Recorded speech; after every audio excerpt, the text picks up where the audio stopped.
This year, with changes to polling places and vote by mail laws as a result of COVID-19, it's more important than ever to have a plan to vote. Now, even though this is a presidential election, there are many more candidates on the ballot besides the president. Local elected officials affect our lives every day. They decide who to prosecute, monitor the quality of our drinking water, and choose the leadership of our schools. 30% of voters take the time to vote and then leave some part of the ballot blank. This is a missed opportunity to choose the leaders of our communities. Now remember, it's okay if you're unfamiliar with some of these more local positions. You can go to Ballot Ready for a nonpartisan guide to your entire ballot. From there, you can compare candidates based on stances on issues, biography, and endorsements, and then save those choices to use when you vote by mail or at the voting booth. You can even request your absentee ballot and make a plan to vote early or on election day. This election matters. Make sure that you have a plan to vote. Go to ballotready.org and enter your address to make a plan to vote and vote informed. Hey, Mark, you ready for the intro? Maybe. Hello, ladies and gentlemen, and welcome to episode 16 of We Digress, the podcast that's a hot mess. I am your host, Mike Madrano, joined as always by the lovely Cloud Mark. How you doing today, bud? Lovely. You see, Michael's just trying to get fresh with me every intro. See, you say that every episode, but I have said lovely like 75% of the time. No, you say beautiful 75% of the time. Well, you know, whatever, dude. Don't fucking don't fucking come at me, bro. Get your shit right. Yeah. So, Mark. Yes, Michael. How you doing this week, man? This week was a week. Okay. You know, it was a week. Actually, the new Amnesia game came out this week, and I had a fantastic time playing that. You played through like all at once, right, on stream? Yep, I played through the entire game in one stream because I'm that's what we call a pro gamer, Michael. Yeah, obviously, dude. Obviously. It was really good. The first Amnesia is what was like our entrance into game content creation, I would say. Oh my god, yes, dude. Oh yeah. God. So like having a proper sequel, here in 2020. Yeah. I really enjoyed it. Yeah, dude, that was definitely a video that we made back in the day. It was a breath of fresh air after having wasted my money on Remothered. It was way too long. I think I was just being dumb because I was really tired and I just missed some things. But overall, I think it's a great game, and if you enjoyed the first one, you'll probably really like the second one. And I like the second one more than the first one, and that is my review of that game. Nice, dude. Nice. Great review. Well, hey, Mark. We did that ad read, at the top of the show. We are less than 11 days out from the election. Yep, November 3rd. Now, normally this podcast is a place where we just kind of shoot the shit about, esports, about games. But the first half of this episode, we're actually going to talk about some recent stories about politics and the gaming industry. And I think it's very important. Obviously, this is going to be a very, U.S.-centric part of the podcast because, we're both U.S. citizens. America. We're both Texans. We got this election coming up on November 3rd. I'm going to diverge from the show notes again. I feel like I do this every week, but Michael, I think you and I have made it pretty clear as to who we're both voting for. Yeah. For the presidential election. Now, as we said in the ad read at the top of the show, there's a lot of other local positions, and I think it's important to research those local positions and go out and vote if you are able to. I'm talking like your mayoral candidates, your representatives, state senators if those are up, state judges, local judges, because these are ultimately the people that are going to be most directly governing you. And I think this is where you have, this is where your vote has the most power is at the local level and even at the state level. The unfortunate reality is once you get to the national level, you have really, 49% of the country didn't vote for the president, essentially, right? In a Gotta love perfect that world, right? electoral It's college, right? popular vote, but then there's all this other shit, electoral college, what have you. But yeah, make sure you guys are doing your research. Make sure you guys are, going out and voting. Vote early if you can. Vote by mail if you can. Obviously, there's a pandemic going around. I want to tell a little story. My grandmother, born in 1943, never voted in her life. Never had a desire to vote. She's one of those people that's like, fuck the politicians because they're all a bunch of liars. My grandma was not happy with the results of the 2016 election. So this year, for the first time in her life, she's 77 years old, first time in her life, she said, I'm going to vote. So my mom and I, we helped her request her mail-in ballot. She filled it out. She sent it. And it was like, I'm not even kidding you. When she was filling it out, I was legitimately crying. Because, she's 77 years old, dude. Never had the desire to vote. And I was like, I'm so freaking proud of you, Grandma. Oh, God. But she did it because she's fed up with how things are being run in this country. And if you're fed up with it too, or if you like the way things are going, then go out and vote. Let your voice be heard. Yep. I think with that, let's touch on our first story. And I know Crimson brought up the debate. We might touch on that a little bit because it was fucking hilarious. So first story of the night, 100 Thieves. I love me some 100 Thieves. They turned their. We all know Michael is a Yeah, dude. gigantic 100 Thieves simp. I am 100 Thieves. I applied for a job. I'm still waiting. Still waiting to hear back. But 100 Thieves turned their headquarters into a voting center. They announced this yesterday on October 22nd. Their 15,000 square foot 100 Thieves Cash App compound is now going to serve as an official LA County voting center from October 30th to November 2nd for early voting. And then it's going to serve again on Election Day, November 3rd. And they partnered with local graffiti artist Slick to create a temporary mural that says vote that will be changed to We Voted on November 2nd. Now, obviously, like many other places in the country, they're going to be following safety guidelines, requiring masks, gloves, social distancing. And our boy, Matthew Nashot Haig, did say, quote, ever since we put down roots in this pocket of Los Angeles with the opening of the 100 Thieves Cash App compound at the beginning of the year, we've been looking for ways to give back to the community.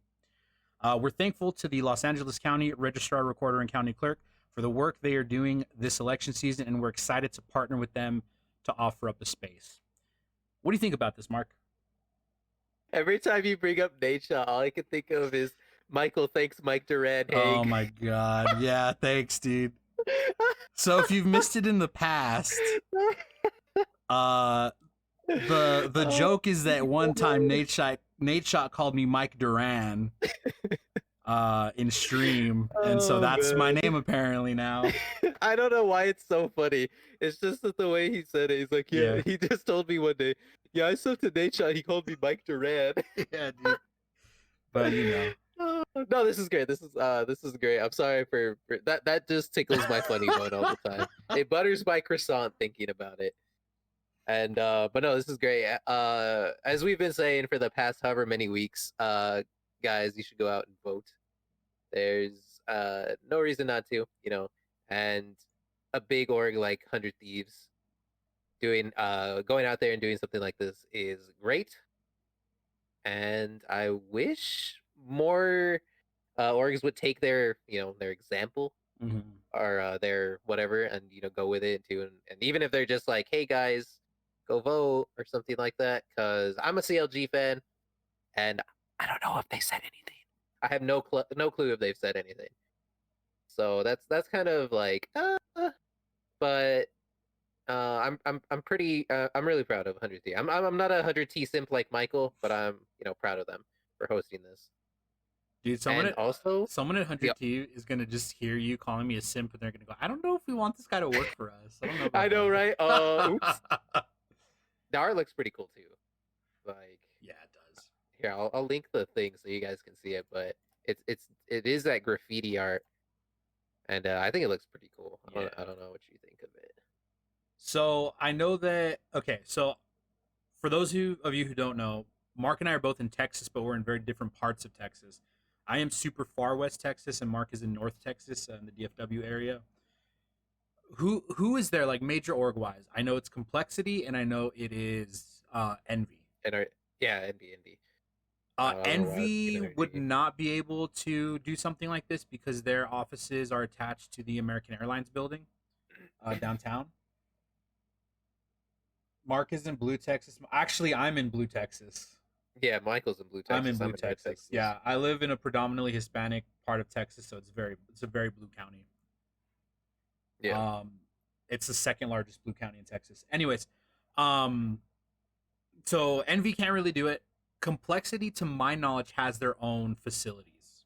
Like they have their own building. Mm-hmm. So it honestly does surprise me that more orgs haven't done something like this. And maybe they have, maybe we just haven't heard of it, maybe it hasn't been reported. Mm-hmm. But there's been a lot of crossover this election cycle, not just between esports and politics and getting people to vote and register to vote, but we've seen it in traditional sports as well. Yeah. Like look at what happened with the NBA bubble. They're at Walt Disney World. A lot of the players started putting different phrases on their jerseys instead of their names. Yeah. So it became very common to see LeBron wearing a jersey that said Black Lives Matter, that said say their names, that even had Breonna Taylor's name on it, George Floyd's name on it. So there's been a lot of crossover this voting cycle. In the past, we've had sponsors for the episode, Headcount, who works with the music and entertainment industry to get fans to register and go out and vote. And this is probably the biggest push that I've seen.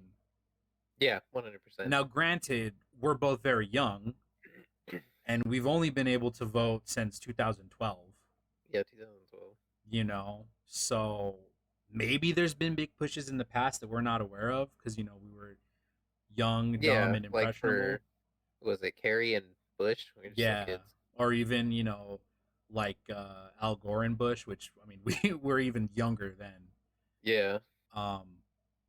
But it's good to see. It's good to see these major influencers in the world encouraging people, young people, to go out and vote.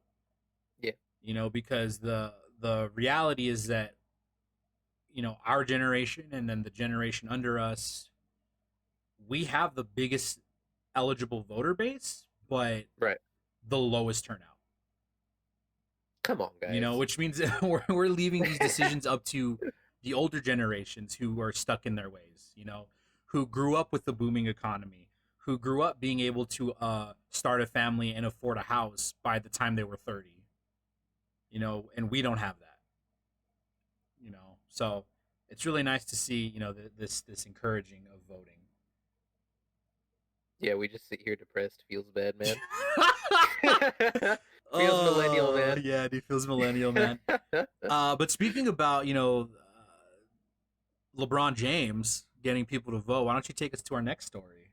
Speaking of our current reigning NBA world champion, LeBron James.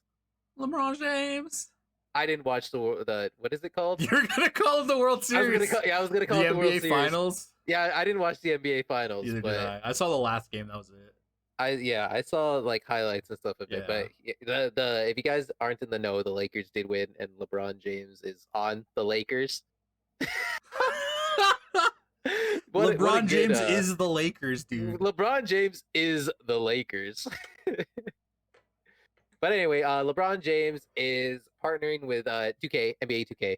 If you guys don't know what NBA 2K is, that's EA's NBA games franchise. Like, how they have Madden for football and FIFA for football. They have NBA for NBA. God, that was worse than I thought. It's actually not. Is it not EA's? No, it's 2K. It's literally the game publisher's 2K. Why did I call it? Why did I think that was EA? because they do all the other sports games, They do all the other like sports literally games. all the That's other why I sports thought it was games. them. Anyway, this is 2K's.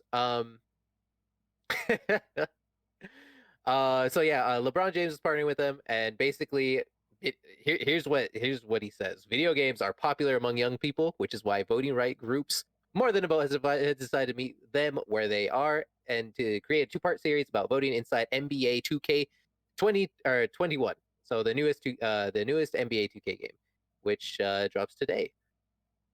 So that's pretty cool.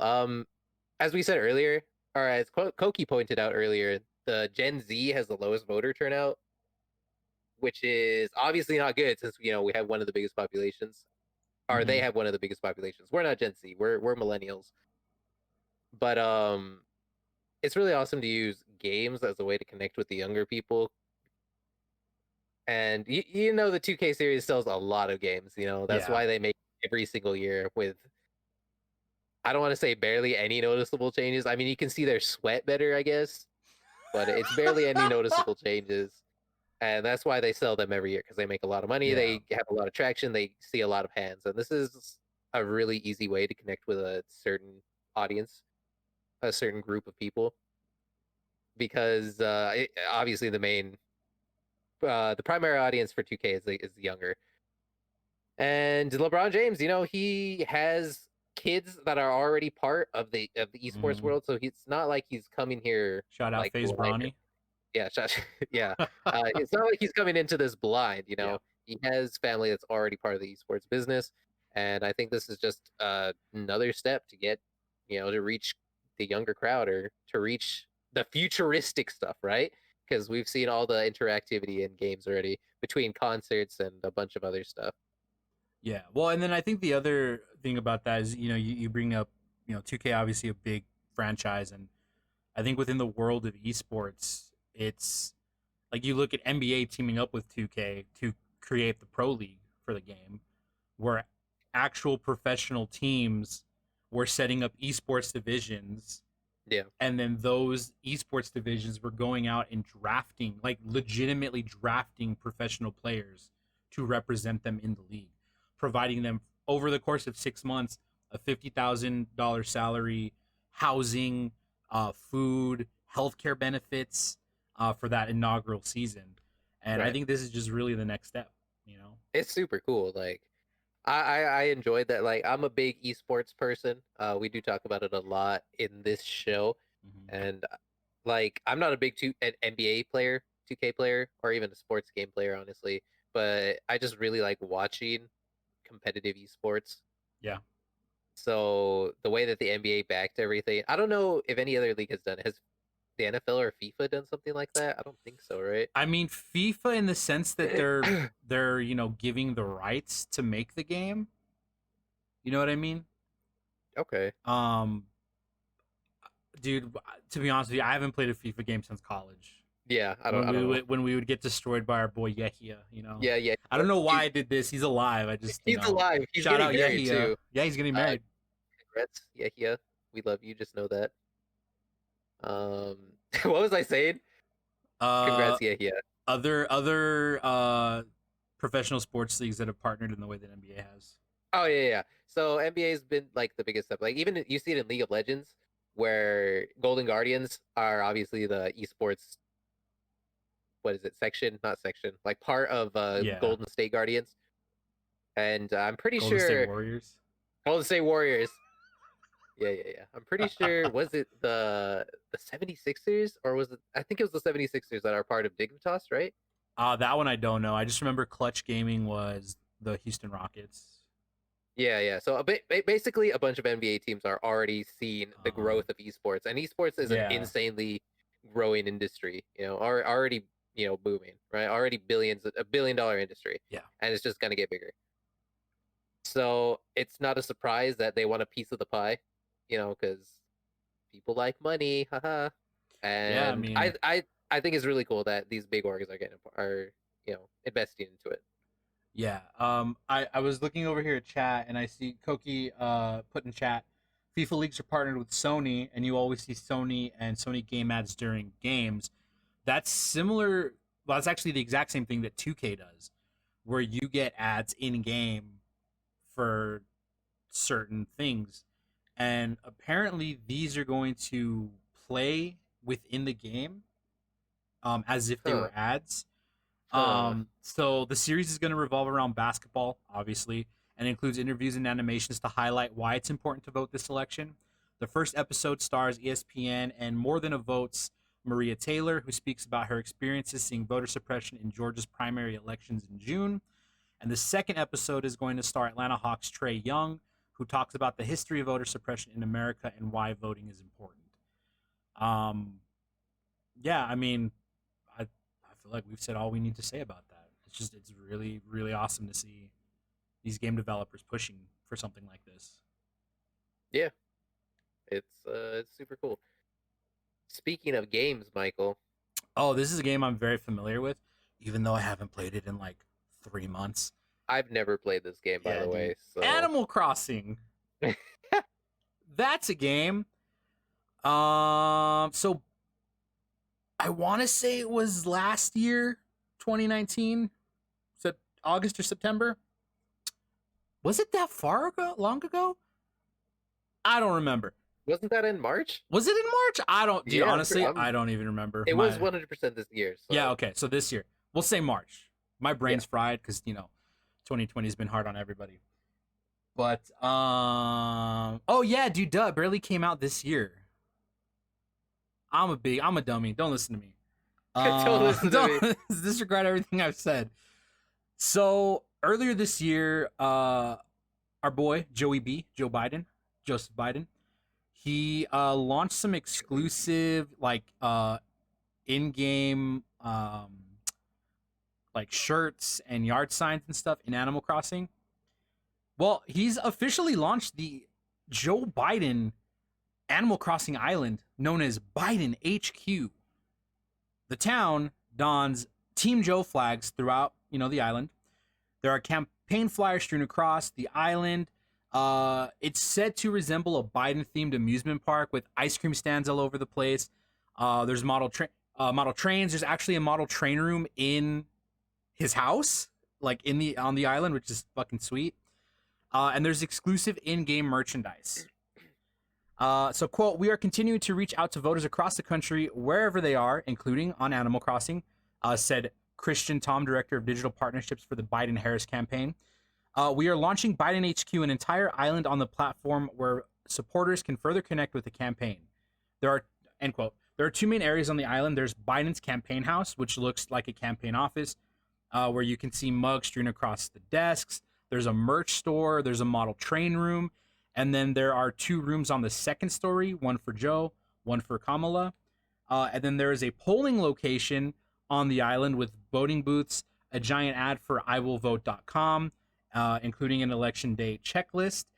And probably my favorite thing is that there is a virtual Joe Biden walking around the island, and you can take selfies with him. And when you talk to him, he says, "No malarkey." This is the future, dude. This is the future. I just, like, I was telling this to Mark yesterday. My favorite part about this whole thing is that some intern was like, "What if we made a Joe Biden island in Animal Crossing?" Right. And some campaign manager who is probably so out of touch with video games had to look him in the eye, or her, and say, "That's a brilliant idea." Like that just, it fucking blows my mind.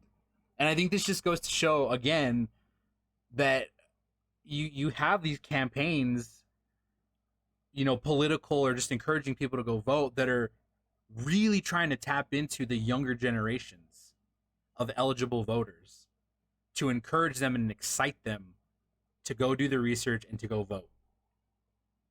It just, like, it blows my fucking Animal Crossing, mind. It's a really good place to start, just because I'm pretty sure that they just passed 25 million units sold or something. Yeah, something like that. There's an insane amount that was sold, basically. Yeah. So you have a gigantic audience right there. Yeah. Even if you don't, you get 1/10 of that. That's still 2.5 million. It's ridiculous. It's a huge amount. It's a really cool campaign. that will connect with the youngins. And everybody Animal Crossing's cool. It came out at the start of this pandemic. People were chillaxing with it. I know Yeah. Michael really liked it. It's My literally younger what- brother Zach liked it. Literally, what got me through the 3 months I was out of work was just playing Animal Crossing. So this is such a insanely good thing, I would say. I think it's like one of the next steps going into political advertising, I would say. Yeah. And I think it's just going to keep evolving from here, especially in Yeah. the next election or the election after that. Yeah. It'll... With No, go ahead. Go ahead. With how technology is advancing and stuff. We got VR is becoming a more prominent thing, so there could be stuff like that. Yo, can you imagine somebody advertising in VR chat? Oh god, with just fucking anime girls all over the place, dude. Oh god, that's who I'm voting for. Hell yeah! Holy, oh my god, let's make that happen. Let's make that happen. Listen. They just got dancing, tig old bitty anime girls next to them. They're like, "Come vote for Biden." I'll be like, "You got my vote, damn it!" Listen, you got it, Joseph Biden. I know you're listening. You're big fan of the podcast. When you're ready to run again, in 4 years, just hit up Mark and I. We got a lot of good ideas of how to get to that younger generation. Yeah, they gotta get the D-Gen demographic, which is basically me, Yeah. Oh man, that's good. I'm excited to see where it goes because technology, it's evolving at a very fast rate with all the advancements in processing power and SSD shits and gaming. Yeah. Which remember next month, new consoles. New consoles, boys. Still can't get our hands on that one. Real quick, because I'm going to use that as a segue. If you're interested in visiting Biden's Island, you can use the code DA 7286 5710 7478. And if you want to receive an exclusive Biden Island themed shirt in game, you can text AC to 30330. That is not an advertisement. That is just that's public information. If you guys are interested. Speaking of PlayStation 5s, Mark, because this kind of goes in line with our political talk. Yeah. Sony released a Black Lives Matter theme. Yeah, they did. Mm-hmm. And people, racists, got fucking pissed and said, well, I'm canceling my PlayStation 5 pre-order. And we were all like, fucking good. Good, dude. Like, for people that dog on snowflakes all the time, they're fucking babies, dude. Yeah, the dude. amount of crying I hear, bro. It's like, bro, if you don't like it, then don't get it. Yeah, exactly. Like, don't get it. They said, hey, you can download this if you want. And they said, they're trying to push the liberal agenda on us. Wah, wah. Like Mark said, if you don't fucking like it, you don't have to see it. Some of the biggest fucking babies all the goddamn time I have to hear it, dude. It's like, Jesus, if you don't like it, just don't mess with it. That applies to a lot of things. Yep. If you don't like it, don't be a part of it. If you're somebody who's pro-life, I don't like abortions, then don't get an abortion, bro. Just don't get it. Help kids in orphanages, and do stuff like that. Help stuff for yourself instead of being like, instead of crying. Well, I think that goes both ways though. Like, and it's something that I say quite often in conversation is, I have my beliefs, Mark has his beliefs, you guys have your own beliefs, and that's cool. And I really don't give a fuck. Like, I'm glad that we are all capable of forming our own opinions. But like, if it gets to a point, let me back up real quick. We're all capable of forming our own opinions, and that's great. I personally draw the line at people being fucking racist, people being homophobic, people being xenophobic, just because to me, it's just not morally correct. But when it comes down to like, are you a Democrat or Republican, whatever, I have family who are independents, I have family who are Democrats, Republicans, friends who, run the gamut of the political spectrum. If we can have a civil conversation, great. I start tuning you out when you are constantly just shoving your ideals down my throat. You know, if I say I'm pro-life and you start shoving down my throat, oh, well, you know, at this age, the baby has a heartbeat and this and that. Cool. I'm going to check you the fuck out, dude. Because if I'm going to respect your beliefs by not pushing my beliefs on you, respect my beliefs by not pushing yours on me. Again, I draw the line. I draw the line at racism, homophobia, xenophobia, anything that is morally incorrect. Because remember, don't be an asshole. You know, you can believe what you want, but don't be an asshole. And that's the thing, dude, is like, and I know, like, I have family members who I annoy with my liberal talk. Oh, yeah. And I have family members that annoy me with their conservative talk. But at the end of the day, like, if we can have a civil conversation and we can express our opinions without the personal attacks or without being angry at each other, that's cool. I'm all for, you know, good civil discourse. But don't call me a fucking idiot because I believe in something. Yeah, idiot. You know? Mm-hmm. That's just how I see it. Koki says he draws the line at anime. Oh, no. Listen, hey, Aaron, you can call me an idiot just because you want to. But if you attack my beliefs, then Mark's going to fight you. I'm going to fight you, because Mark fights my battles for me. Oh, man. But yeah, so that was the thing that happened. That was the thing that happened. You know what else happened, Michael? What else I happened? thought was hella cool. Not just regular cool. But hella cool. Hella cool. Our New York Democratic representative, Alexandria Ocasio-Cortez, made her Twitch debut as a streamer playing Among Us. And she peaked at 435,000 viewers. That blows my mind, dude. That actually just blows my mind. Okay, now Mark, she peaked around 435 viewers, but like, I'm sure not many people stayed around, right? It dipped down to 350,000 after 2 hours of play. Oh shit! Oh shit! That makes her she's among the 20 biggest streams ever. Like in terms of I believe it's in terms of peak viewership. Peak viewership, which is still insane. Yeah, it's like, you know, stuff that gets that high is like esports events, you know, like Worlds or the International. And I guess it should be noted that that's according to the metrics, according to Twitch Tracker, that's 20 biggest streams ever. But in terms of individual peak viewers, where is she, Mark? She's in the top 10, which is actually, it blows my mind, dude. And she's also a partner, by the way. Yeah, dude. Twitch partner, by the way. Yeah, dude. But let's be honest though. She, you know, obviously big presence on social media. Yeah. She did have a little help though. She did have a. I don't know if you've heard of these indie streamers, Michael. Dude, some small streamers.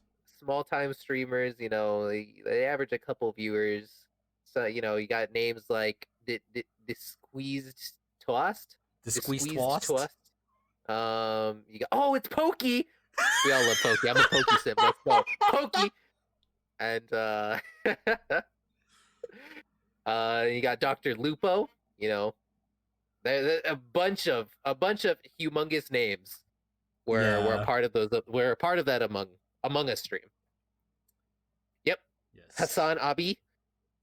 She was also joined by Minnesota Representative Ilhan Omar, which was pretty sweet. Who, I don't know if you watched the stream or the highlights, Mark.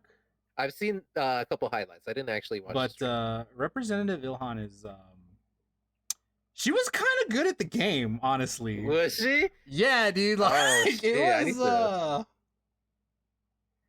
Okay. Yeah, it was a really enjoyable stream. You were actually streaming at the same time. I was. Yeah. So not gonna lie, I was hopping back and forth. But it was really fun, and I think the whole reason she did it was, again, to go out and encourage people to vote. She was constantly asking the chat, like, have you guys gone to vote?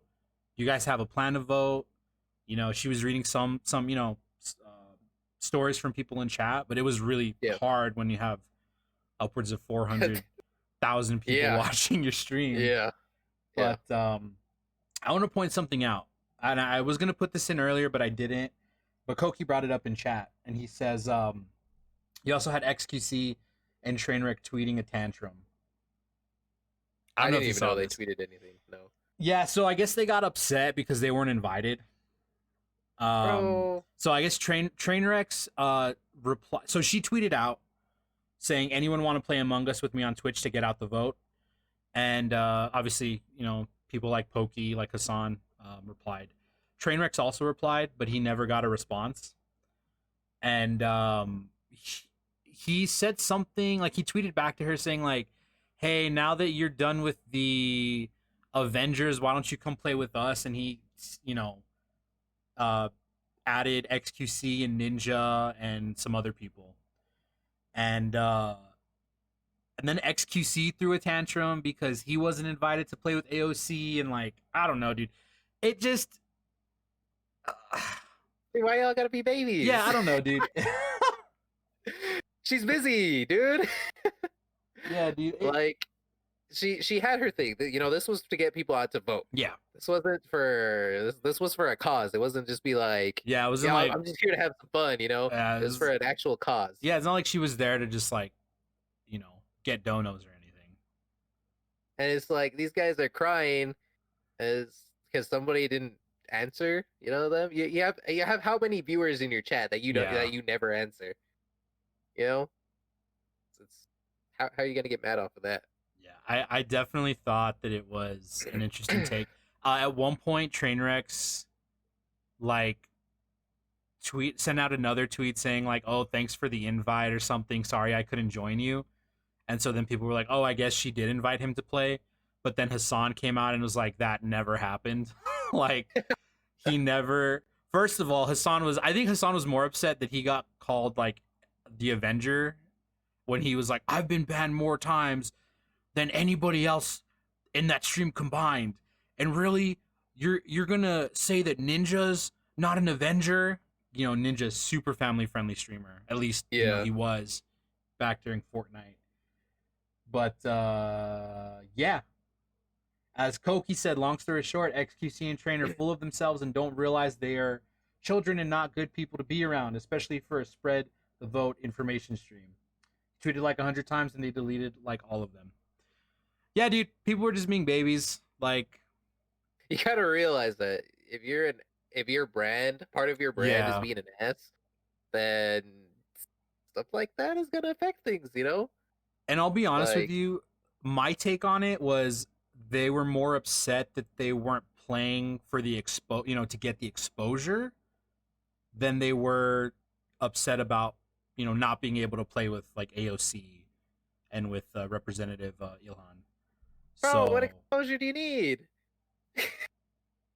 That's what it seems like to me, honestly. Oh man, that is a yikes, dude. Yep. Yikes. But yeah, man, I don't know. It was cool. Go watch the highlights. Yeah, it was definitely cool. Ignore them. It was very cool. It was a fun stream, honestly, to just like sit back and lurk in. Super fun. I think, Mark, that's pretty much all the stories we have in terms of like politics and gaming. Yeah, politics and gaming. At the beginning of the show, Crimson brought up, I believe it was Crimson, brought up the debate from last night. I didn't watch it. Yeah, you didn't watch it because you were watching the Eagles game. Go Birds. Go Birds. I was flipping back and forth between the game and the debate. Mostly watching the debate though, because surprisingly my family wanted to watch it, which was like has never happened before. So I don't know if any of you guys in chat watched it or if anybody listening watched it, but it wasn't as much of a shit show as the first debate. I think the moderator probably done one of the best jobs out of any of the moderators that we've had, and that includes the town halls and the vice presidential debate. Some key takeaways is that apparently Trump knows more about Win than any of us. and that wind energy is bad because it kills birds, Oh and the no. windmills are made in Germany and China. So I don't know if any of you were watching the debate, but that was an actual thing that the man said. But I would definitely, if you're interested in a recap, go watch Pod Save America on YouTube, or they have their stuff on like Apple Podcasts, Spotify, and all that. Their debate recap from today was pretty good. I encourage you to go listen to that. Yeah, dude. Also, Donald Trump, the least racist person in the room, apparently, despite the fact that early on in his 2016 campaign, he called Mexicans murderers and rapists. Now I don't know how many people you've murdered, Michael, but I bet you haven't even come close to my count. Probably not, dude, because us Mexicans, murderers and rapists, apparently. We're just a band of Mexicans. Band of Mexicans. Did we ever tell that story on the podcast? I don't think so. Should we tell that story? Probably not. No? Okay, I guess we won't tell it. I guess we won't tell it. One of the other things, and actually I meant to talk about this earlier when we were talking about the Biden thing. But going back to Biden's campaign real quick, if you guys are not following him on Twitter, I suggest just going and looking at his Twitter account, because whoever is running their social media account is doing a fan-fucking-tastic job. Because, oh my God, dude, like, the shit that they put out during the debate is so good. During we talked about this in a previous episode, but during the vice presidential debate, they were tweeting pictures of the fly on Pence's hair. They fucking put out a Biden branded fly swatter. Like, dude, it's just fucking brilliant. Absolutely brilliant. So funny. I think with that though, Mark, I think maybe we should take a quick break and hear from one of our sponsors. We'll see you guys on the other side. This is the part of the live broadcast where we're quiet for probably way longer than we should be. Probably. Because I have to edit this later, so yeah. Yeah. Welcome back, ladies and gentlemen, to the second half of this episode. As always, if you're interested in supporting this podcast, you can go to anchor.fm/we digress/support and pledge as little as 99 cents a month. All support is greatly welcome. You can also go to WeDigressPodcast.com. That'll redirect you to the merch. And you can be like our good friend Crimson, who recently copped himself a We Digress box logo hoodie. So shout out Crimson. Shout out Crimson. You can also find us on Twitter and Instagram. We are at We Digress Pod. And of course, you can find me on Twitter, Instagram, and Twitch at Mike Madran0. And Mark is CloudMark_ on Twitter and Instagram, and simply CloudMark on YouTube and CloudMark27 on Twitch. One day I'll get the Cloud Mark on Twitch. One day. One of these days. One of these days, you don't have to use 3 different names across 6 social media platforms. I know, right? One day I'll just have the Cloud Mark. One of these days. Straight to the moon. Straight to the moon.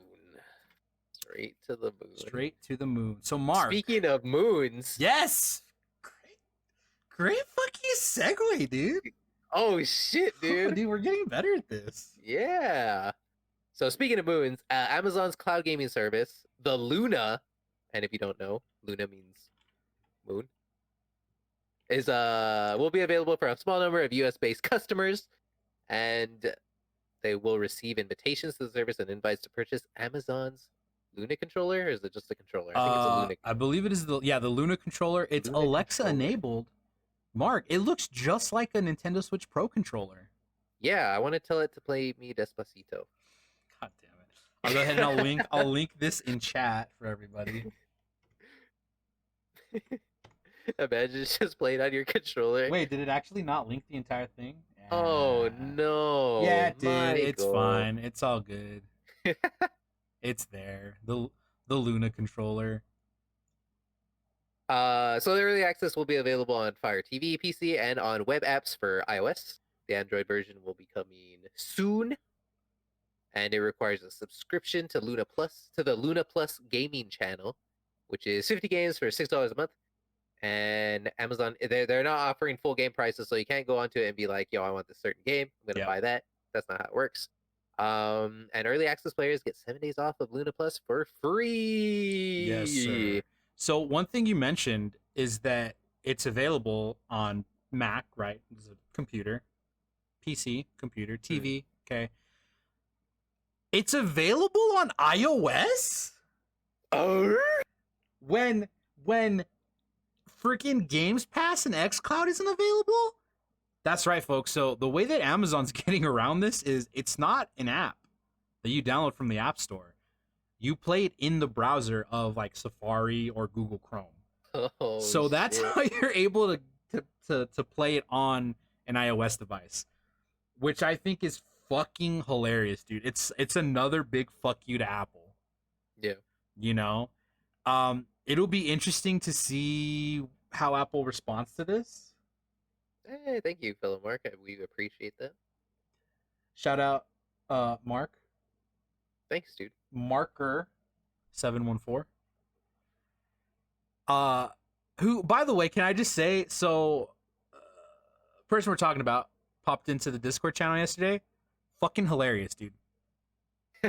My guy is fucking hilarious. So shout out, Mark. Yeah, dude. So it's gonna be interesting to see how Apple responds to this. Yeah, Because I mean, we we know Apple's ultra greedy, so Yeah. we'll see what happens. But because obviously we've talked about this in a previous episode. The reason that Apple doesn't allow cloud-based gaming apps on their website is because they view games as software, not entertainment. Right. And they're not wanting to manually go through and approve all the games, which is why they're not allowing it. So the fact that Amazon is using like the Safari web browser to enable you to play these games, it'll be kind of scary to see how Apple goes about taking that down, because I have a feeling they're gonna try to take it down. I don't know if it's gonna be like, hey, here's a software update and we're blocking this site from Safari. It'll be really interesting. Yeah, it'll be really, really interesting. But we'll talk about that if anything happens. But Mark, what else can you expect from this Luna gaming service? So it's gonna have a Ubisoft Center channel that is expected to launch soon. So you'll have Ubisoft games, like Ass Creed and stuff like that. And eventually, 100 games will be available via Luna Plus, and the games that are currently available, we got Resident Evil 7, fantastic game. If you guys haven't played it already, it's really good. Plague Tale: Innocence, another great game. If you haven't played that one, I recommend. The Surge 2, I haven't personally played it. Ukulele, haven't played it. Grid, pretty cool. They should honestly not have Ukulele, because that game was so disappointing.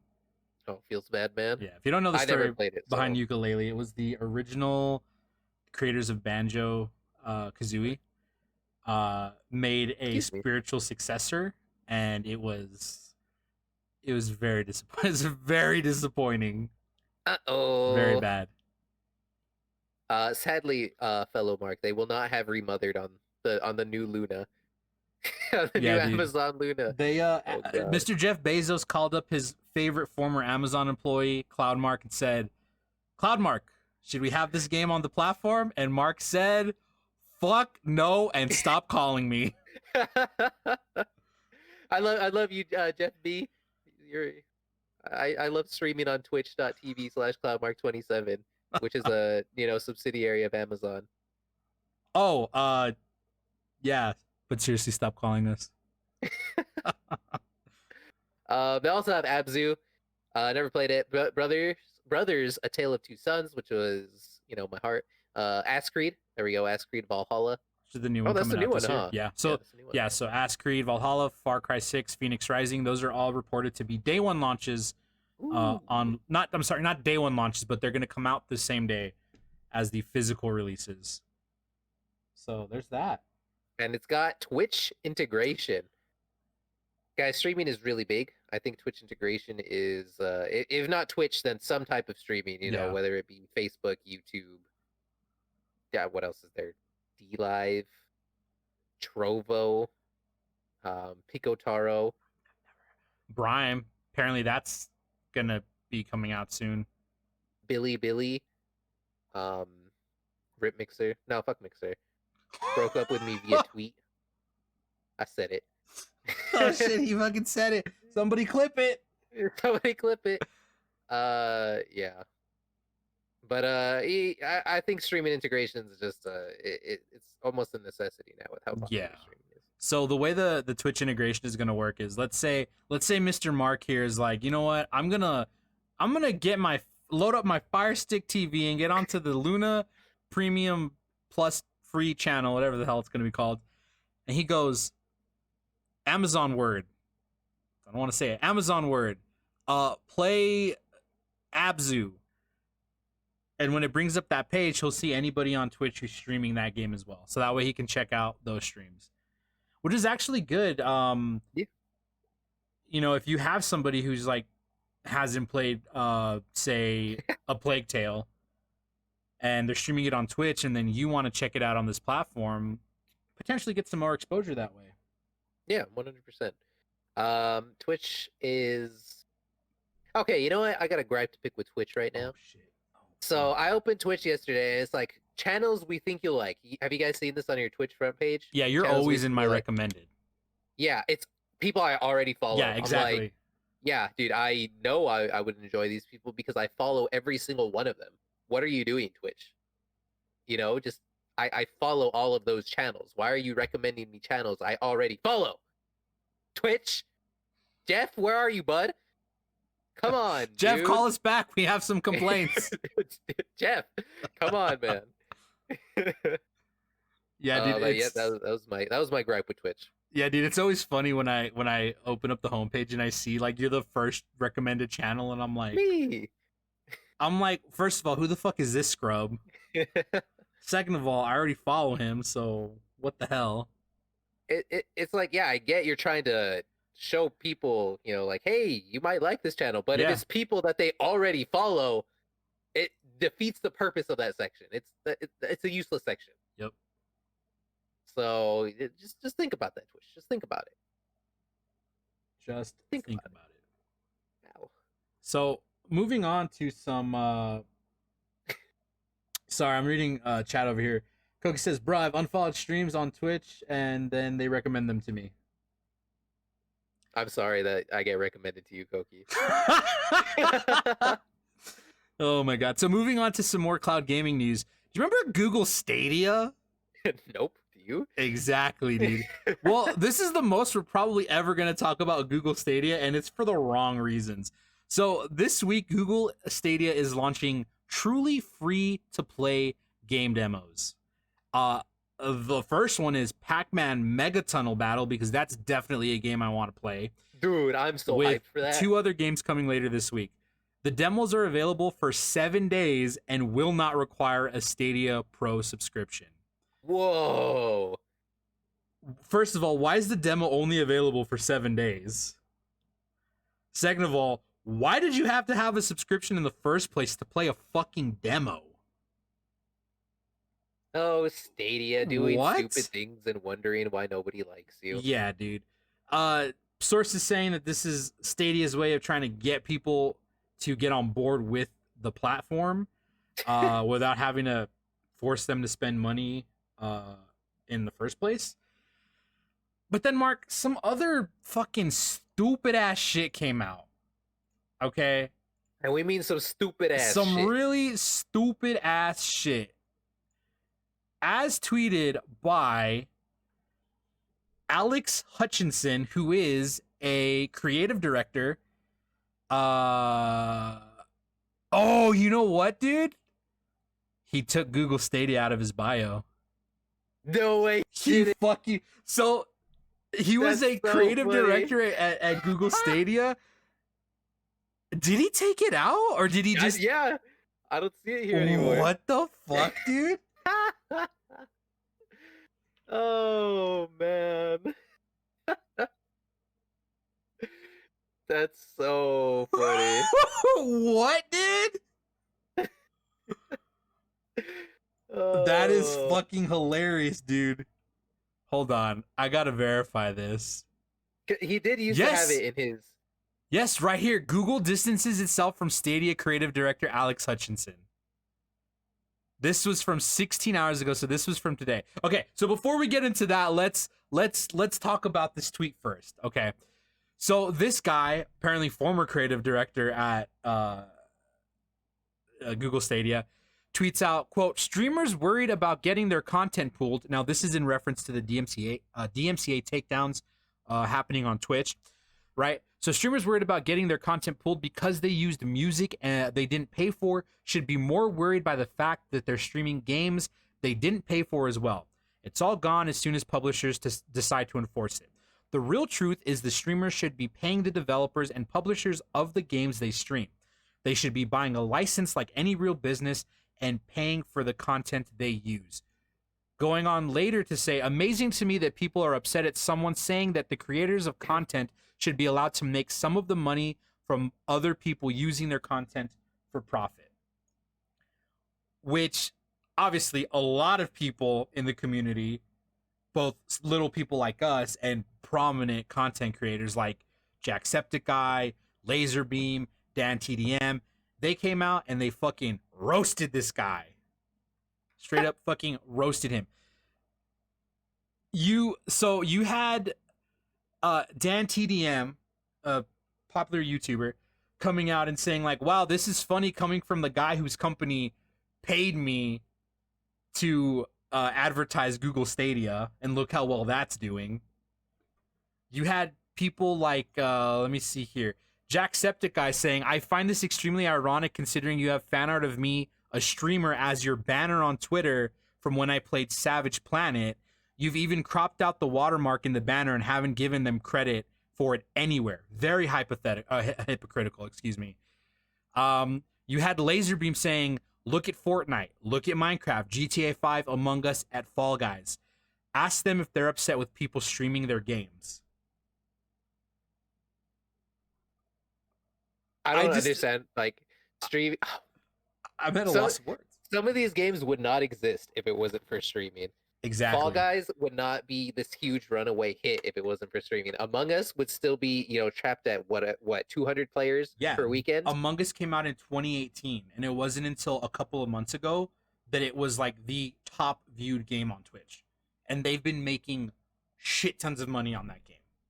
It's ridiculous, dude.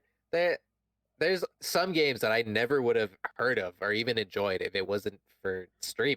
You know, it's ridiculous. It's ridiculous. So Joseph says, to be fair, that's a case by case basis, especially in a story based single player. I disagree with that, because you have a lot of developers, AAA developers, indie developers, who see the value in having streamers play their game and having content creators produce YouTube videos about their games. And so oftentimes they will say, hey, here's a free copy of the game. You can stream it, you can produce content on it. Sometimes they'll pay that streamer, hey, here's X amount of money, stream my game for 2 hours. And it's all part of the marketing, right? It's that old saying, in order to make money, you have to spend money. So if somebody comes to Mark and says, hey, you know what, you play a lot of horror games, and I have this new horror game coming out, I'm going to pay you $1,000 to stream my game for 2 hours. The idea there is that $1,000 is going to turn into 2,000, 3,000, 4,000. It's going to keep generating revenue because Mark is streaming a game that the viewers will get interested in. Yeah. Right? So, because instead of paying $30, I can watch Mark instead. I mean, that's gonna be for some people, right? But that's like for advertising too, right? Not everybody you advertise to is gonna be like, all right, I'm gonna go buy this game now, or I'm gonna go buy this game now, right? Well, it's but I think it's the same argument that you can make with music on Twitch, right? Like when a new album comes out, I'm not going to Twitch to listen to the album. If somebody's playing it in the background, then that's, okay, if they're playing it in the background. But I'm also not going to say, like, for example, when Assassin's Creed comes out, I'm not going to watch a stream and say, well, I've seen them watch it, so now I'm not going to play it because I know what the story is. I'm still going to go out and buy that game because I want to experience it for myself. Right. Right. And I think, that's the big thing. Like, GTA, when that came out, people were watching streamers play through the story right before online came out, and they were still able to sell what, $1 billion worth of units. They make a ton of money. And then GTA makes a ton of money. and then GTA Online came out later, and then that had another resurgence because people were playing GTA Online. So I think to say that they should pay some sort of license to do it is a completely idiotic thing to say when this dude's own company has gone to content creators and given them money to promote a product. He also says that, they should be more worried about the fact that they're streaming games that they didn't pay for. Dude, I pay every single game I stream, I paid for. Unless I get like a free thing from the developer, which I've gotten a couple, but I always point it out when I get a free. Which you have to do because that is FCC law. Like, you have to do that. But if it's a shitty game, remothered. Oh, excuse me, that just came out of nowhere. I paid, I wasted $27 to not be able to finish that game because it broke. The new Amnesia that I just streamed in a day, $30. That was from my pocket, $30 to play that game. So I don't know where he's like, yeah, they didn't pay for this game. Every streamer I know is like, yeah, I bought this game and I'm gonna stream it now. Yeah, they bought that game. Yeah, and I think the other argument you could make is like, what about movies? So if I buy a copy of fucking Star Wars Episode fucking 15, and I own that copy and I've watched it, and then I say, yo, Mark, let's watch this movie, and I watch the movie with Mark, do I have to pay again in order for Mark to be able to view it? Does Mark have to pay and able to, to be able to view it? And I think this goes back to like when the PS4 and Xbox One were launching, when there was this whole issue about used games, right? If I have a game and I'm like, yo, Mark, play this game, and I hand him my copy, does Mark then have to pay to play that game himself? If I've already purchased it, it is my copy that I own and I'm giving it to him. You see what I'm saying? And if it's like, we'll go back to Assassin's Creed because there's so many of them. If I play the first one, I go, yo, this is good, and I give it to Mark, and he enjoys it, and then he gets excited, and he buys Assassin's Creed 2, and I buy Assassin's Creed 2, isn't that kind of the whole point? Right? You want to share the experiences and encourage other people to buy the game? Right? Am I making sense here? Yeah. So streaming has been shown, it's been proven that it drives up sales for games. Even single player games, they've been, over the last couple of years, single player games have just, they've been selling extremely well.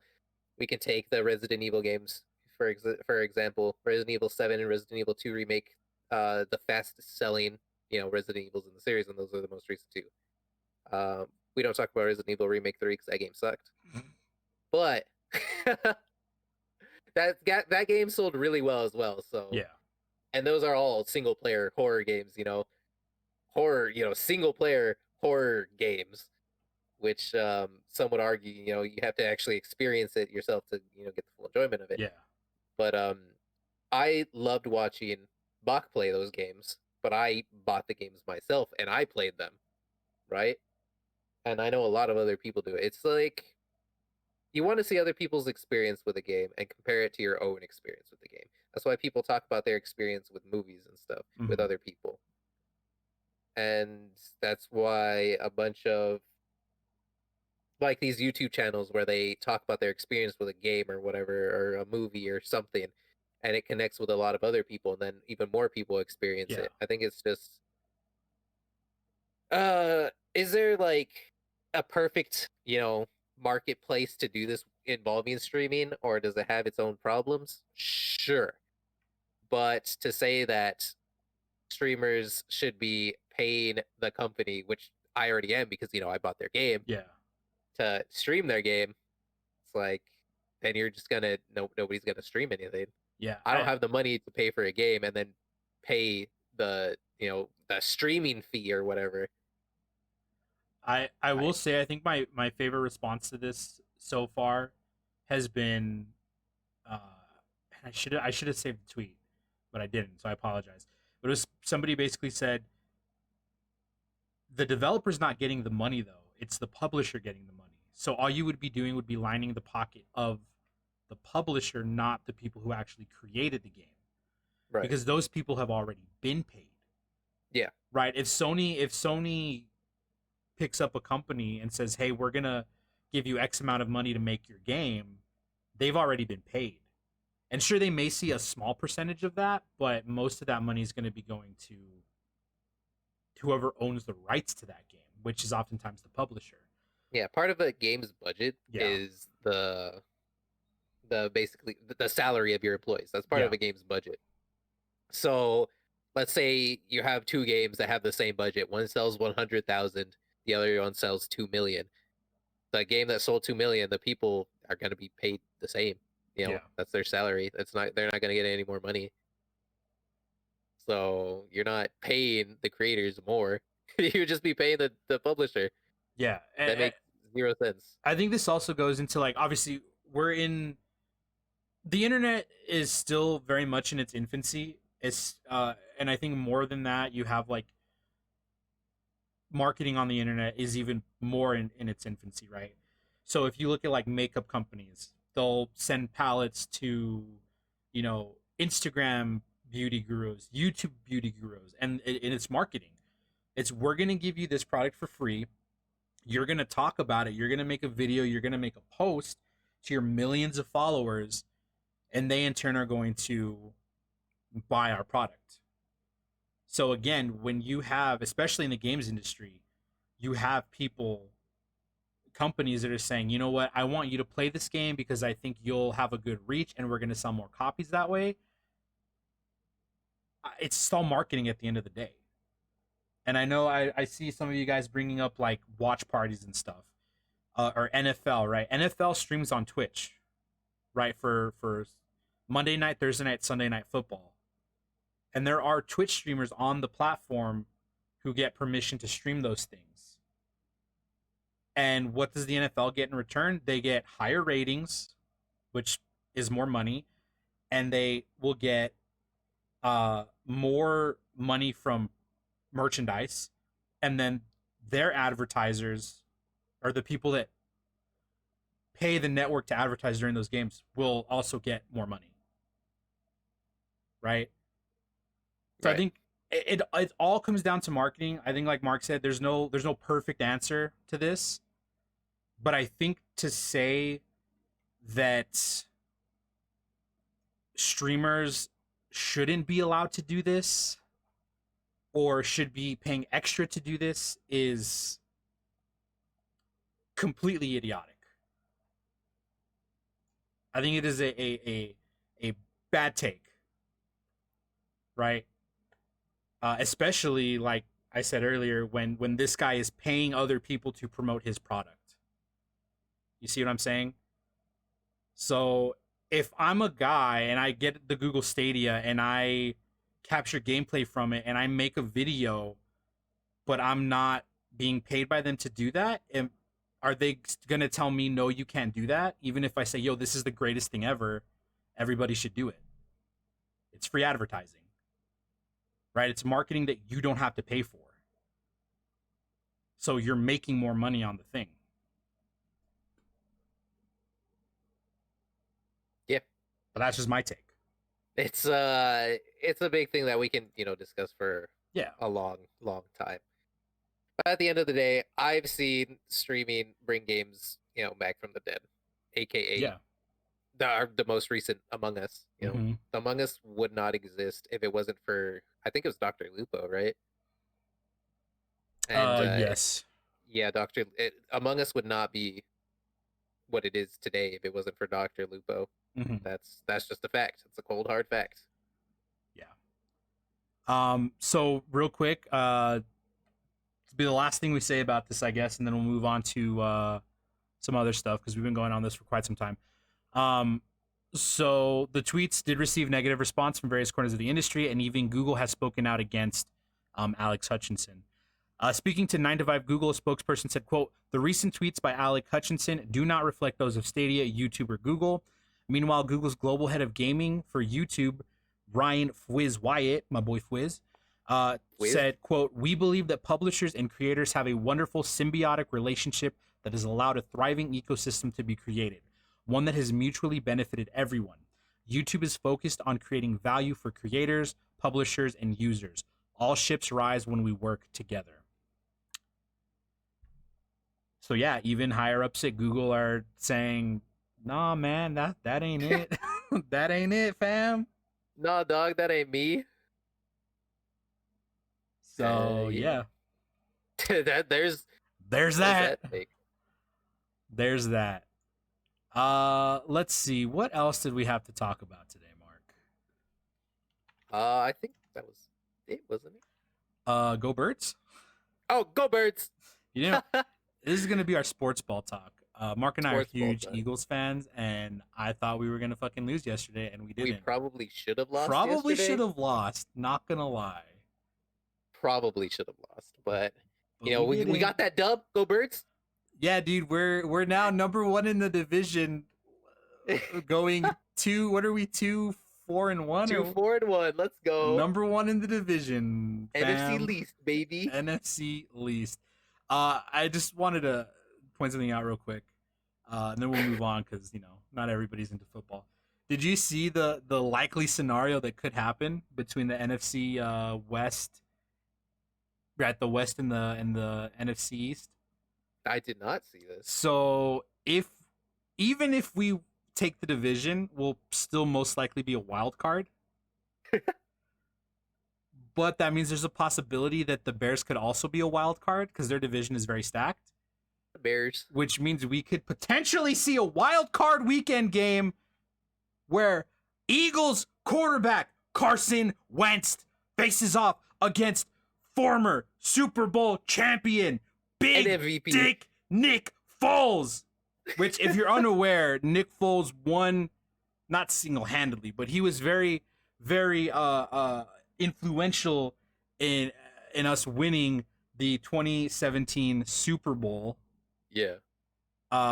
When he took over for Carson Wentz. So that'd be a game I'd like to see. Be a game we're probably gonna lose, to be honest. But I wouldn't mind losing to Mr. Nick Foles, Nick. Yeah. Would not mind losing to him. So Big tripod Foles. Yep. So real quick in chat, I have Aaron saying "fuck the Eagles," whatever, you dirty Giants fan. And then I have Koki and before saying, Aaron comes back with, "I'm not a Giants fan. I was an Eli fan." I'm not a Giants fan because they did Eli dirty. And Koki, who's your team actually? I don't even know. Koki's a Cardinals fan. Oh, that's right. Yeah, duh. We had this conversation. Yeah. Well, thanks for destroying the Cowboys for us, Koki. Appreciate you. Thanks, Koki. Yeah, dude. Remember when the Cardinals beat us in the NFC Championship game, then lost to the Steelers? Yeah, dude. In the Super Bowl. Listen, Feels bad, man. We don't talk about that anymore, Mark. I need you to stop. Listen, Mark, stop living in the fucking past unless the year's 2017, where we 2017. Won the fucking, where we beat Tom Brady and the Patriots. Oh man, it's the only thing I want to talk about. Now he's in Tampa Bay. Oh my god, I can't believe they call it Tom. How are they? How are the Bucks doing anyway? Aren't they 4-2 or something? Are they? And then how are the Patriots doing? I think the Patriots are the opposite. They're 2-4. Uh-oh. Good, I hate the Patriots. Fuck the Patriots. All my homies hate the Patriots. Yeah, they aight, dude. They aight. That's the one thing I can say that's good about the Giants. They beat the Patriots twice in the Super Bowl. That's good true. On them. I hate the Giants, but fuck the Patriots. They did end the Patriots' perfect season, even though they did cheat the first few games of that season. So, You know. what do you think? What do you think haunts Tom Brady more? The fact that he should be like an 8-time Super Bowl champion, or the fact that his perfect season was ruined by Eli Manning? Oh, the man. fact that he couldn't beat Eli Manning twice. Yeah, nothing. He's rich. No, he doesn't care. Joe says, I don't think anything haunts him when he makes millions. Yeah, I mean, you're not wrong, dude. You're not wrong. You're not wrong. The man clearly signed a deal with the devil, because, like, that dude does not look a day over fucking 35, honestly. He looks younger than me. Yeah, dude. And then you got fucking Drew Brees. I think they're about the same age, right? And Drew Brees is like, you can tell that man is like fucking feeling the age. Yeah. Dude, if I had money, I would have a clear conscience. Dude, maybe that's just because I'm poor. If Mark had money, dude, he'd fucking later. Who are you guys? Dude, I'm gonna go hang out with my best friend Jeff Bezos. Yeah, I'm gonna hang out with Jeff Bezos, my boy Jeffy B. I wish I didn't have to stress and worry about money, so I had the time to worry about morality. Oh, man. All right, man. So I think we're nearing the end of the podcast, but since it is spooky season, it is spooky season. Mark, real quick, because I forgot to address this. There was no episode last week on Spotify or YouTube. Right. If you're listening to this is episode 16. You're probably like, where's episode 15? The answer is, fuck Spectrum again, because my internet was shit and the audio was really bad because I was having to pull the audio from Mark's stream, but I sounded like a robot. So we're gonna call that one the lost episode. So I do apologize for that. But we seem to be back this week, so unfortunately the stories I did last week are gone, but you know, maybe they'll come out next Halloween. I don't know, dude. Yeah, I don't know. But with that, I think, Mark, why don't you take it away, baby? All right, are you guys ready for this spooky, scary story? Yes. I will link it, or Michael, you can link it. Thank you very much. Yeah, so I will be reading We Created a Human Without Lungs. What He Said Still Haunts Me by Cavasier the Old. And this is on the No Sleep Reddit. So big shout out to Cavasier the Old. You guys, go check it out. Give it an upvote if you like it. But there's a self-harm warning. Just going to point that out. And we'll get right into it. We all know that air is essential to life. We know that without it, every form of life would just die. That was and still is the widely accepted truth, when in reality, all we know is a lie. Recently, some notes were found in a mental illness hospital. They were quickly disregarded as being nothing more than scribbles of an old madman. No one gave them any importance except the leader of our research team, who is also our benefactor. He took an interest in those papers, which is certainly strange if you ask me. Apparently, during the reign of Hitler in the Second World War, Professor German Reus conducted some studies on oxygen. He came to the conclusion that air is in fact not essential to life, that it is harmful to humans. Even more, it is a drug that alters our perception of the real world. He was, of course, accused of being crazy, and was pretty much locked in that hospital for mental illness. We are not a huge research team, and are very united, but still no one could question the decision of our leader, Mr. Jovanovic? Yeah, names, right? I'm just going to say Jovanovic. It's like he was unmovable and set on further researching German Reus's project. Mr. Jovanovic is by far the smartest person I know, and to be honest, might be the smartest person in Germany. To think he would be so intrigued by such foolishness. The next 6 months were uneventful, but we made a lot of progress. While I was still skeptical, the discoveries of Weber from more than 50 years ago started to feel not so alien and foolish. Mr. Jovanovic told me he wanted to discuss certain matters in private. Out of all the scientists working in his team, he trusted me the most. After all, he was my mentor. What is it, Mr. Jovanovic? Oh, call me Flynn, would you? You're not a student anymore, he replied laughingly. In a month's time, we are ready to test our work until now on a human. That was a weird sentence. He continued. Hearing this made me feel uneasy, but also a bit excited, as much as I hate to admit it. Okay, what would be the procedure, Mr. Flynn? It's nothing complicated. We just need to remove the lungs, mouth, and nose of our test subject. Hearing this filled me with dread. A brief thought of giving up crossed my mind, but I quickly disregarded it. I had too much respect for Mr. Jovanovic, and again, I was curious myself. I wanted to see if we were foolish to trust the files of that Gehrman guy from over 50 years ago. Oh, and also, as you know, the nerve in the brain that is responsible for instinctual breathing must also be removed, continued Mr. Jovanovic. I nodded, and the conversation ended there. I went home that night and stayed up all night, thinking if we were on the verge of discovering something great, or if we were to meet with failure and waste of a human life. The next few weeks went by, and now we had our first patient. Apparently, he was a poor volunteer from Central Africa. He knew what he was getting himself into, and demanded that the 1.5 million euros to be given to his wife and 7 children back in Africa. Our team agreed, and the removal surgery started. I can't say it went smooth as butter. We successfully removed the lungs, mouth, and nose, as well as the nerve from the brain. The vital signs of the man were regular. We gave him some time to rest, and woke him up next morning. This was the big moment. He slowly opened his eyes, then looked at me and the rest of the team beside his bed. His eyes widened, and he bolted out of the bed, then looked at the nearby mirror, and tears began to form in his eyes. He grabbed a nearby scissors and stabbed himself in the neck more than a dozen times. Blood covered the entire room, and everyone was in shock. I gagged and almost started crying. Unlike Angela, who's already crying intensively, Mr. Jovanovic called an emergency meeting immediately and ordered the disposal of that corpse. A long silence was filling the room. Before long, Mr. Jovanovic decided to break the silence. Okay, what the hell was that? Could he have gotten scared of his image in the mirror? Unlikely. He knew what he signed up for. He is dead. It doesn't matter anymore. Everyone was violently changing opinions before Jovanovic hit the table with his clenched fist. Enough! We got here, tough work, tough, hard work. What is this sentence? I'm sorry. We got here through hard work. We can't let a single dead body ruin everything. He's right, I answered softly. There's no progress without sacrifice. So I propose we find another volunteer.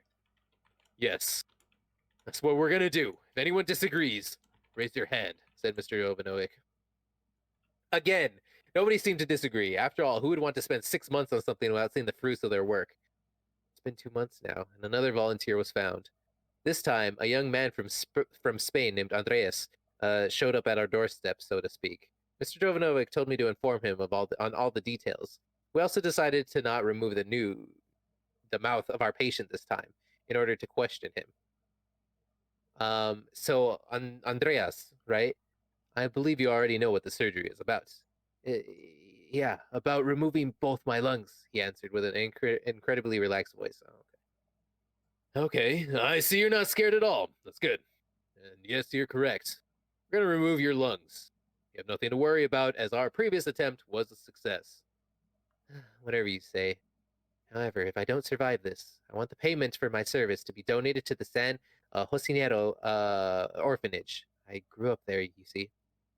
I understand. The surgery will take place in 4 days' time, after we run some examinations. He nods, and I go to search for Mr. Jovanovic and inform him of the situation. He seems to be in a good mood and excited to see the results. Same as me, I suppose. Andreas was a healthy young man, as the test suggested, so we wasted no time in getting to work. The whole surgery took us around 4 hours, and after we were finished, Andreas was displaying normal vital signs. Next morning, we decided to wake him up. He slowly opened his eyes, then suddenly his eyes widened. He recoiled back in shock and stood up in his bed. What? Get away from me, you demons! Where am I? Easy, calm down, I said, trying to calm him down. Your voice, the same as the scientist from before, but you're not him. At this point, I was completely lost, and judging by the looks of the faces of my colleagues, so were they. Mr. Jovanovic motioned towards Andreas. Then 2 security guards restrained him. You are Andreas, remember? You volunteered to have your lungs removed. Bloody hell, I know this, but where are the scientists? Have you killed them, you monsters? Andreas responded in pure terror. What are you talking about, boy? I am Flim Jovanovic. This is my team. You are not human. What have you done to them? Not humans. At this point, I was getting a little scared what he was trying to say by that. What are you saying? You are not them. You look evil, like something straight from hell. Air influences our perception of reality. That comes into the mind, and I instantly realized what was going on. I go and bring a mirror into Andreas's room. Look in the mirror, Andreas. He then looks at his reflection, and his eyes once again widen. No, I'm too like this. Tears run down his cheeks. Okay, calm down, Andreas. You recognize me, all right? We spoke when you got here, remember? Your voice. Yeah, I remember. Okay, do you have difficulty breathing? No, but what is this? Just tell me, what the hell is this? Okay, calm down and explain. We look different, like demons from old paintings. Demons? Does the facility look any different? No, it's the same, I think. Okay, release him. The guards hesitate, but Jovanovic nods and they release Andreas. Come here by the window, I say. Andreas staggers to the window. Now look outside. Is there anything different? Andreas sticks his head out the window, looks outside for a bit, then turns to me. He had a look of pure terror on his face. The sky. It's burning. There's also a crimson pentagram etched into the sun. Air is the drug that alters our perception of reality, except for someone without lungs. Huh. Yeah. So, here's my question. What if the Rona is trying to make us see the truth? Oh shit! It gets Oh deeper, my dude. god! Oh my goodness. The Rona was sent down by God to expose the devil. So I guess that means Earth is hell? Which, I mean, 2020, so I believe it. Yeah, that was there was some typos that like screwed up my reading, so I apologize for that. But Imagine breaking immersion. imagine breaking immersion. Come on, Mark. It's not like English is your first language or anything. Tee. But I think it was pretty good. I think it was pretty good. Yeah, I thought it was an interesting concept there. But I've seen it, dude. I've seen it. Air is a poison. I seen it. Everybody hold your breath. Asthma, can't do it for long. Oh shit. Yeah, it's All right, man. the cons of shitty lungs. Yep. Hey, well, next week is going to be the all spooky episode. So next week we're reading nothing but scary stories. Yep. So yeah, look to that. I know, Mark. You said you already have your stories for next week. I do. I have honestly yet to look. Michael. So I hope yours are really good. They're okay. No, they're pretty good. They're pretty good. All right. Well, guys, I think that's going to do it for us today. As always, thank you so much for checking out today's episode of We Digress, the podcast that's a hot mess. Tons of discussion today. Tons of discussion. As I said, next week's going to be the all spooky episode of the podcast, so look forward to that. If you guys are interested in supporting the podcast, you can go to anchor.fm/We Digress/support and pledge as little as 99 cents a month. You can also go to WeDigressPodcast.com. That'll redirect you to all of our merch. You can find us at We Digress Pod on Instagram and Twitter. You can find me on all social media platforms. I am Mike Madran and the number 0. You can find Mark on Twitter and Instagram, CloudMark_. On YouTube, he is CloudMark, and on Twitch, he is CloudMark27. If you're checking out the stream live, stick around because Mark's going to be playing Phasmophobia and Genshin. You can definitely stick around for that. Guys, we love you. We appreciate you. Remember to like, comment, and subscribe if you're watching the YouTube video. If not, disregard what I just said. We love you. We appreciate you, and we'll see you next time. Goodbye. Yeah.